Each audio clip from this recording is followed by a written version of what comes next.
Ram Ram friends, ఈ comment ఒకసారి చదవండి. దీన్ని కూడా బంగ్లాదేశ్ తీసుకెళ్తే దరిద్రం వదిలిపోతుంది. రోడ్ల మీద నిలబడి 100కి 50కి ఒళ్ళొమ్ముకునే వాళ్ళతో పోల్చారు.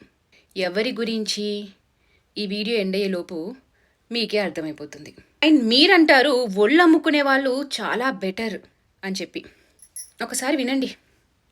ఓటర్ల జాబితా ప్రక్షాళనలో భాగంగా చేపట్టిన ఎస్ఐఆర్ ద్వారా బెంగాల్ మొత్తం ఓటర్లలో 90,66,000 ఓట్లను డిలీట్ చేశారు. ఈ ఎస్ఐఆర్ బెంగాల్లో బీజేపీని గెలిపించిన అసలు సిసలు కారణం అని చెప్పి బెంగాల్లో బీజేపీని గెలిపించింది ఎస్ఐఆర్.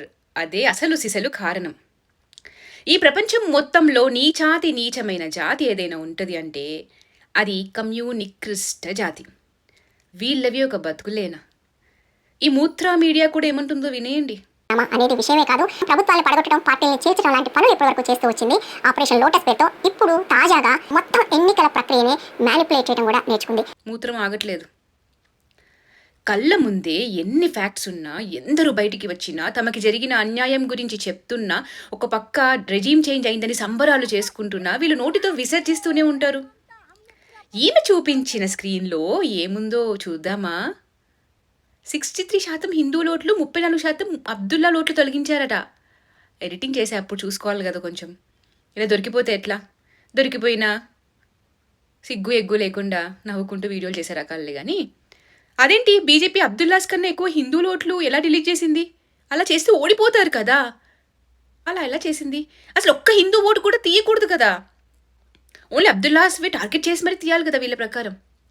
2, ఎస్ఐఆర్ వల్ల ఎక్కువ డిలీట్ అయిన ఓటర్లు ఉన్న కాన్స్టిట్యుయెన్సీల్లో 13 కాన్స్టిట్యుయెన్సీలో టీఎంసీఏ గెలిచింది. అదేంటి? 3, ఎస్ఐఆర్ ఓన్లీ వెస్ట్ బెంగాల్లోనే ప్రవేశపెట్టి వీళ్ళకి నచ్చిన ఓటర్స్నే తీయించి గెలిపించుకున్నారు అనేది కదా వీళ్ళ లాజిక్. మరి తమిళనాడులో కూడా 95 లక్షల ఓట్లు డిలీట్ చేశారు సార్ పేరిట. అఫ్కోర్స్ అంటే 25 లక్షల మంది డాక్యుమెంట్స్ చూపిస్తే తిరిగి ఓటింగ్ రైట్స్ ఇచ్చారు. అయినా కూడా 75 లక్షలకి పైగా ఓటర్లను డిలీట్ చేశారు. పాపం బీజేపీకి అక్కడ ఎన్ని సీట్లు రాలేదెందుకు? గెలవలేదెందుకు? ప్రభుత్వం ఫామ్ చేయలేకపోతున్నారు ఎందుకు? పోనీ 50 అన్న తెచ్చుకునే వాళ్ళు కదా. ఓ సార్, వెస్ట్ బెంగాల్లోనే పనిచేసింది, తమిళనాడు కేరళలో పని చేయలేదు ఎందుకబ్బా? 4, బంగ్లాదేశ్ పార్లమెంట్లో స్వయంగా ఆ దేశ నాయకులు బీజేపీ గెలిస్తే బెంగాల్ నుండి బంగ్లాదేశీలు అందరూ వాళ్ళ దేశానికి వస్తే జనాభా పెరిగిపోయి క్రైసిస్ వస్తుంది అని తెగ బాధపడిపోతున్నారు. ఇప్పుడు వచ్చేసి మీరు పంపిస్తే ఊరుకున్నది లేదని చెప్తున్నారు. వాళ్ళు నయం, కనీసం నిజం మాట్లాడుతున్నారు. ఇలా నీచమైన బతుకు బతకడం ఎందుకు అసలు? ఇలా అబద్ధాలు చెప్పి సంపాదించిన డబ్బుతో ఈరోజు సుఖంగా బతకచ్చు. సత్యమేవ జయతే, సత్యం మాలాంటి వాళ్ళ రూపంలో బయటికి వస్తుంది. వెస్ట్ బెంగాల్లో 15,000 మంది మహిళల పైన టీఎంసీ గూండాలు గ్రేప్ చేశారు.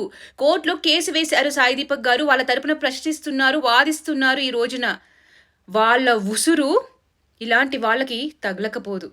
ఎందుకంటే కనీసం మాట్లాడకపోగా ఆ రాక్షసిని వెనకేసుకొస్తున్నారు. ముర్షిదాబాద్లో గ్రేప్ చేయించుకోండి, మీ భర్తని పిల్లల్ని వదిలిపెడతామన్నారు టీఎంసీ గూండాలు, అబ్దుల్లాలు. దీని గురించి ఏనాడైనా మాట్లాడారా వీళ్ళు? మాట్లాడకపోయినా పర్వాలేదు, కానీ అవన్నీ చేసిన వాళ్ళని వెనకేసుకొస్తున్నారా? వాళ్ళ కోసం అయ్యో పాపం అనకపోయినా పర్వాలేదు, ఆ పనులు చేయించిన రాక్షసిని వెనకేసుకొచ్చిన రోజే ఆమె పాపంలో భాగస్వాములు అయినట్టే. వీళ్ళ వీడియోలు చూసి ఆహా ఓహో అనేవాళ్ళు ఆ పాపంలో భాగస్వామ్యులే. తప్పక వాళ్ళ ఉసురు అనుభవిస్తారు ఒకరోజు. కర్మ లెక్క తప్పదు. అదెలా బీజేపీ గెలిస్తే ఈవీఎం ట్యాంపరింగ్లు, ఎస్ఐఆర్ అని అనేస్తారు. వేరే పార్టీలు గెలిచిన చోట అది వాళ్ళ గొప్పతనం. 6 reasons why విజయ్ వన్. కానీ బీజేపీ చేసిన ఒక్క మంచి పని కూడా లెన్స్ వేసి ఎతికినా కనపడదు. 3 సార్లు మమతా బెనర్జీ గెలిచింది కదా, మరి అప్పుడు ఈవీఎం ట్యాంపరింగ్లు, మెషిన్లు బాగా పనిచేసినాయా? ఇప్పటి వరకు బంగ్లాదేశ్ ఓట్లతో గెలిచింది మమతా బేగం, ఇప్పుడు భారతీయ ఓట్లతో గెలిచింది బీజేపీ. అది తేడా. నిజంగా ట్యాంపరింగ్ చేసుంటే అబ్కీ బార్ 400 పార్ అని ఎంతో ధీమాగా చెప్పి తెచ్చుకునే వాళ్ళు కూడా కదా. అలానే అదే చేసుంటే బెంగాల్లో గెలవడానికి ఇన్నాళ్ళు పట్టేది కాదు కదా. 2021 తర్వాత గెలిచిన తర్వాత ప్రతి ఇంటికి వెళ్ళి వెంటాడి ప్రాణాలు తీశారు, ఉడేశారు.